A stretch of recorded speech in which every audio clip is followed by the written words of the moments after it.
Movie की शुरुआत होती है आखिरी मूवी के कुछ महीनों के बाद से ही और हम देखते हैं ब्लैकमोर यूनिवर्सिटी के प्रोफेसर लॉरा क्रेन को, जो कि एक ब्लाइंड डेट पर आई हुई थी और काफी टाइम से अपने डेट का वेट कर रही होती हैं। खैर अब कुछ ही देर के बाद में उन्हें उसके डेट का मैसेज और कॉल आता है और वो उसको ये कहता है कि उसको रेस्टोरेंट नहीं मिल रहा है, तो वो उसको पिकअप कर ले और वो उससे बात करते हुए बाहर आती है और एक खाली रास्ते पर पहुंच जाती है, जहाँ पर फोन पर उसके डेट की आवाज अचानक से स्केरी हो जाती है, just like the famous ghost face. और अब अंधेरों से निकलकर गोस्ट फेस बहुत ही मजे से बार बार स्टैप करके उसको जान से मार देता है और अब वो अपना मास्क और कॉस्ट्यूम चेंज करता है और वहाँ से जाने लगता है। अब रास्ते में उसको टैरा मिलती है, जिससे उसकी थोड़ी बहुत जान पहचान थी, यानी कि यहाँ पर ये जो भी किलर है वो उसके जान पहचान वाला था। और उससे बात करके वो अपने घर आता है, अपने गोस्ट फेस मास्क को प्रोजेक्ट में रख देता है, जहाँ पर एक और मास्क और कॉस्ट्यूम रखी हुई थी। और वो इस अपार्टमेंट में अपने फ्रेंड ग्रेग के साथ में रहता था, जो कि फिलहाल घर पर नहीं है और ये कोई और नहीं बल्कि इसका नाम जेसन होता है। अब उसे ग्रेग का फोन आता है, जो कि गोस्ट फेस की आवाज में ही बात कर रहा होता है और वो बातों ही बातों में सीरियस हो जाता है कि उसने उसकी ही टीचर को क्यों मार दिया। इस पर वो कहता है कि उसने उसको नंबर कम दिए थे और उसे मारते वक्त उसे बहुत ही मजा आया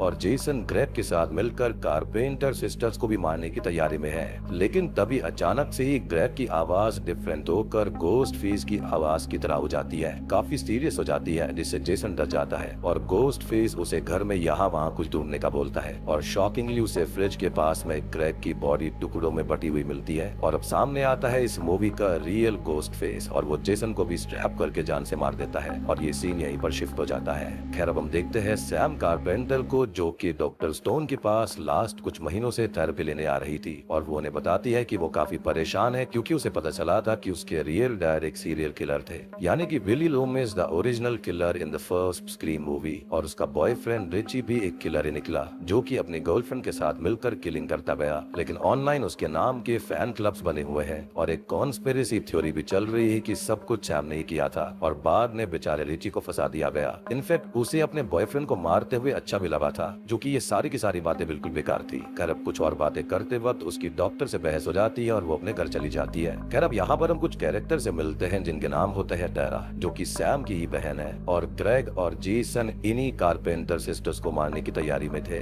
लेकिन उससे पहले ही किसी और ही गोस्ट फेस ने उनको ही मार दिया। खैर साथ ही साथ यहाँ पर अब उनकी फ्रेंड क्विन बेली, ट्विंस चैड और मेंडी, साथ में मेंडी की गर्लफ्रेंड हनीका और चैड का रूममेट ईथन। खैर अब सैम घर आती है तो उसे वहाँ पर अपनी बहन टैरा नहीं मिलती और क्विन उसे बताती है कि वो एक पार्टी में गई है और सैम टैरा के लिए बहुत ही परेशान रहती थी, तो वो उसको लेने के लिए वहाँ चली जाती है और वहाँ पर टैरा के साथ एक लड़का जबरदस्ती करने वाला था, तो वो उसको भी हर्ट कर देती है। अब पार्टी से बाहर आकर टैरा उससे झगड़ा करने लगती है कि वो उसकी लाइफ को ऐसे कंट्रोल नहीं कर सकती। सैम पुरानी चीजों में यहाँ पर जी रही होती है और वो नहीं जीना चाहती और जो हुआ वो उसको बुलाना चाहती है और आगे बढ़ना चाहती है और सैम को उसे फ्री छोड़ना ही होगा। इस पर सैम उसको समझाने की कोशिश करती है कि वो सिर्फ उसको प्रोटेक्ट करना चाहती है और पास्ट में जो कुछ भी हुआ था वो लोग ऐसे नहीं भूल सकते, उन्हें हमेशा केयरफुल रहना होगा। लेकिन टैरा उसकी कोई भी बात नहीं सुनती और उससे नाराज हो जाती है। साथ ही साथ सैम को पब्लिक में निकलने से भी डर लगता था, यानी कि उस कॉन्स्पिरेसी थ्योरी की वजह से।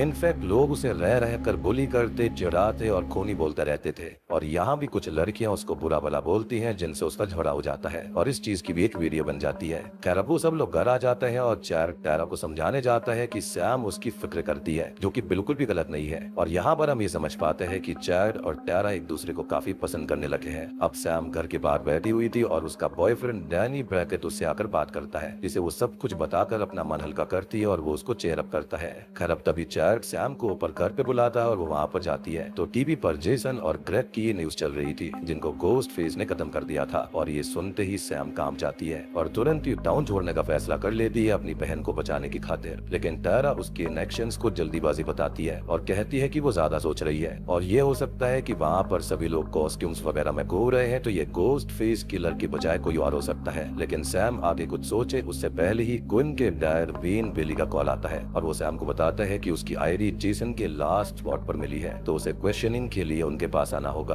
और ये हमने देखा था कि शुरुआत में जेसन उससे मिला भी था। अब सैम वेन के पास जाने लगती है, लेकिन टैरा उसके साथ जाने की जिद करती है और वो दोनों ही अब वहाँ पर जाने लगती है। लेकिन तभी सैम के फोन पर रिची के नंबर से कॉल आता है, जिस पर गोस्ट फेस उससे बात करता है, जो कि बहुत ही शॉकिंग था कि रिची तो मारा गया था। और जेसन और ग्रेग की बात वो बताता है कि वो लोग उसको मारने का प्लान कर रहे थे। इस पर वो पूछती है कि क्या वो उसे प्रोटेक्ट करने आया है। इस पर वो कहता है कि नहीं, ऐसा बिल्कुल भी नहीं है। वो खुद ये जानता है कि सैम एक जोटी है, एक किलर है और वो उसे पनिश करके रहेगा, वो भी बहुत ही जल्दी वो उसको काट देगा और खत्म कर देगा और रास्ते में आने वाले सभी लोगों को भी जान से मार देगा। इसके साथ ही वो उनके सामने आता है और उन पर अटैक करने लगता है, यानी कि वो आसपास से ही बात कर रहा था। खैर वो दोनों भागकर एक शॉप में एंटर करती हैं और हेल्प मांगने लगती हैं, जहाँ पर गोस्ट फेस किलर भी आ जाता है। इसको कुछ लोग रोकते हैं लेकिन वो एक आदमी वो खत्म कर देता है और शॉपकीपर उसे रोकने की कोशिश करता है, लेकिन वो उसको रोक नहीं पाता और वो उसे भी खत्म कर देता है। सैम और टेरा अब तक चुप जाती हैं, लेकिन इससे पहले कि वो उनको ढूंढता वहाँ पर पुलिस आ जाती है और वो एक स्क्रीम गोस्ट फेस वाला मास्क वहीं पर छोड़कर चला जाता है।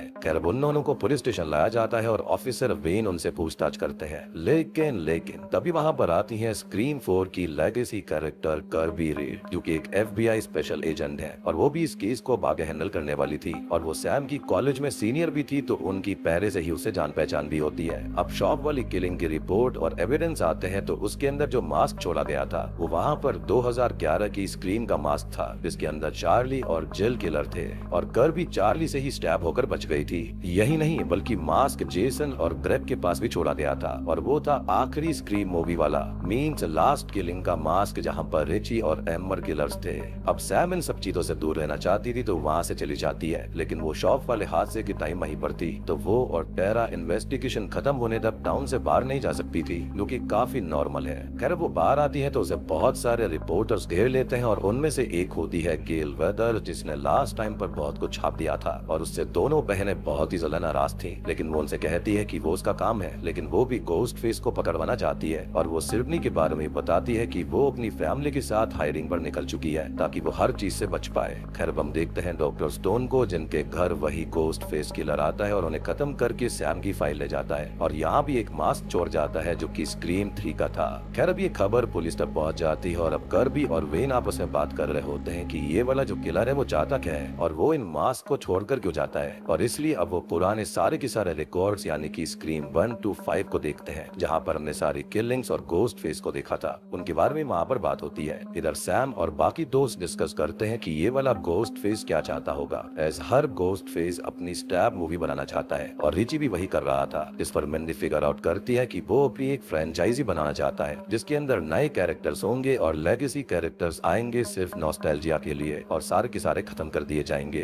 कर अब वो लोग अपने सस्पेक्ट्स को मार्क करते हैं तो इस फ्रेंचाइजी के रूल के हिसाब से क्विन, जो कि सैम और टेरा की रूममेट बनी है, वो यहाँ पर हो सकती है, ईथन हो सकता है और अनिका भी हो सकती है। इस पर वो तीनों ये कहते हैं कि वो लोग ये नहीं कर रहे और उनके लिए बाकी के 4 सस्पेक्ट्स हैं। ऐसा हो सकता है कि ट्रॉमा के अंदर सैम या फिर कोई भी पागल होकर ये मजे के लिए कर रहा होगा, यानी कि यहाँ पर सब लोग एक दूसरे के ऊपर शक कर रहे थे। खैर अब रात को सब घर पर होते हैं और टीवी देख रहे होते हैं। इस पर यही खबर आ रही थी कि पुलिस की प्राइम सस्पेक्ट सैम कारपेंटर है और उसका वो रोड पर लड़कियों से लड़ने वाला वीडियो भी वायरल हो गया था, जिसके बारे में मैंने आपको शुरुआत में बताया था। इससे परेशान होकर वो टीवी ही बंद कर देती है। अब उसे लाइट अप करने के लिए टेरा, मिंडी और चैट जाते हैं और उससे कहते हैं कि वो लोग उस पर यकीन करते हैं और एक साथ रहेंगे एक टीम की तरह। खैर अब यहाँ पर डैनी, जो कि साइड वाले अपार्टमेंट में ही रहता था, वो ये देखता है कि सैम के घर के अंदर गोस्ट फेस घुसा हुआ है और उसे बताने के लिए वो कॉल करता है, लेकिन वो फोन पिकअप नहीं करती और अब तब गोस्ट फेस आकर क्विन को खत्म कर देता है। वो लोग वहाँ से भागने की कोशिश करते हैं, जिसके अंदर चैड और टेरा तो बाहर निकल जाते हैं, लेकिन बाकी के लोग अंदर ही रह गए थे और गोस्ट फेस अनिका को स्टैब करके बहुत इंजर्ड कर देता है। लेकिन मिंडी और सैम उसे लेकर वॉशरूम में आते हैं और डोर को बंद कर लेते हैं। यहाँ पर पहले से ही मरा हुआ कोई पर्सन मिलता है और यहाँ पर ये भी है एक तरह से फ्रेंचाइजी रोल वाले सस्पेक्ट्स ही खत्म हो रहे हैं। Now coming back to the story, वो लोग वॉशरूम के अंदर थे और जैसे तैसे डोर को लॉक कर रहे थे और डैनी अपने विंडो से एक लेदर उनके वॉशरूम की विंडो में डालता है, जिससे सैम और मिंडी तो आ जाते हैं, लेकिन अनिका जैसे ही आने को होती है तो गोस्ट फेस वॉशरूम के अंदर आता है और उस लेदर को हिलाकर उसे नीचे गिरा देता है, जिससे वो भी खत्म हो जाती है और वो वहाँ से चला जाता है। और मुझे लगता है कि ये सबसे वर्स्ट वे था मरने का। खैर अगले सीन में पुलिस वहाँ पर आ गई थी और सब कुछ इन्वेस्टिगेट करती है और सैम यहाँ बहुत परेशान थी, जिसको डैनी संभालने की कोशिश करता है। उसे अभी भी किसी पर भरोसा नहीं होता और ये बात समझते हुए वो वहाँ से चला जाता है। खैर वहाँ पर ऑफिसर वेन आते हैं, जो कि अपनी बेटी के खत्म होने से बहुत दुखी थे और जिन्हें सैम और टेरा संभालती है और वो ये कहते हैं कि उन्हें इस केस से तो हटा दिया गया है, लेकिन वो कसम खाते हैं कि अपनी बेटी के खत्म होने का बदला उस गोस्ट फेस से जरूर लेंगे। खैर अब तभी वहाँ पर गेल और कर्बी आती हैं और वहाँ पर उन सबको एक जगह पर लेकर जाती हैं, जो कि एक पुराना थिएटर था जिसको स्क्रीम मूवी का श्राइन जैसा बना दिया गया था। यहाँ पर पूरी मूवी की छोटी बड़ी हर एक चीज थी और इस जगह को किसी और ने नहीं बल्कि जेसन और ग्रेग ने ही बनाया था, क्योंकि गोस्ट फेस को पता चल गई थी और उसने यहीं से सभी के मास्क लिए थे। खैर अब यहाँ पर सैम बिली के मैनेक्विन रेस्टोरेंट को देखती है जहाँ पर उसे फिर से उसकी विजन्स आते हैं जो कि उसे इसमें शामिल होकर किलिंग करने का कहता है, लेकिन वो खुद को संभालती है। अब उसकी थोड़ी बहुत बहस यहाँ पर अपनी बहन टेरा से भी हो जाती है जो कि ये कहती है कि वो नॉर्मल लाइफ जीना चाहती है जो कि हो ही नहीं रही है, जहाँ पर कर्बी उसे और गेल सैम को संभालती है। अब वो सब वहाँ से जाते हैं और एक प्लान बनाते हैं कि सैम और टेरा अकेले घूमेंगे और बाकी लोग छुप कर उन पर नजर रखेंगे, जिससे जब गोस्ट फेस उनके पास में आए तो वो उसको पकड़ ले और कॉल करने पर उसकी लोकेशन भी मिल जाएगी। लेकिन ये प्लान फेल हो जाता है क्योंकि गोस्ट फेस का कॉल आता तो है लेकिन गेल के घर से, और वो सब अब गेल को बचाने भागते हैं। कर अब यहाँ पर गेल घर पर अपने बॉयफ्रेंड के साथ थी और गोस्ट फेस उसको कॉल करता है। वो उसको डराता है, मॉक करता है, पुरानी बातों के बारे में बोलता है, यानी कि डूई की मौत पर इमोशनल करता है और इसी बीच उसके बॉयफ्रेंड को खत्म भी कर देता है। अब वो गेल पर अटैक करता है लेकिन वो उससे बचकर भागती है और अपनी गन उठा लेती है, लेकिन वो उससे बच जाता है और फाइनली उसको स्टैप कर देता है। लेकिन तब तक सैम और टेरा वहाँ पर आ जाती है और गोस्ट फेस भाग जाता है। साथ ही साथ गेल यहाँ पर अभी सेफ थी जिसको हॉस्पिटल ले जाया जाता है। सभी लोग अब हॉस्पिटल आते हैं और अब तक सैम पूरी तरह से टूट चुकी थी और वो फैसला करती है कि अब वो किसी को भी खत्म नहीं होने देगी और खुद गोस्ट फेस के पास में जाएगी क्योंकि वही उसका टारगेट है। और सब लोग उसको समझाते हैं कि अभी तक उसने सभी को प्रोटेक्ट किया तो अब वो लोग उसको प्रोटेक्ट करेंगे। यहाँ पर ईथन भी उनके साथ था जिस पर सबकी शक की नजर थी और बेचारा फालतू ही इसमें फंसा हुआ था। अब वो लोग एक प्लान बनाते हैं कि उस अबेंडन थिएटर में गोस्ट फेस को बुलाएंगे और वहाँ पर उसको खत्म कर देंगे और वो ये प्लान ऑफिसर पेन को बताकर उन्हें वहाँ पर बुला लेते हैं। लेकिन यहाँ पर सबसे बड़ी बात थी कि इनके बीच में ही कोई ना कोई कल्प्रिट है क्योंकि इनके सारे प्लान फेल कैसे हो रहे थे।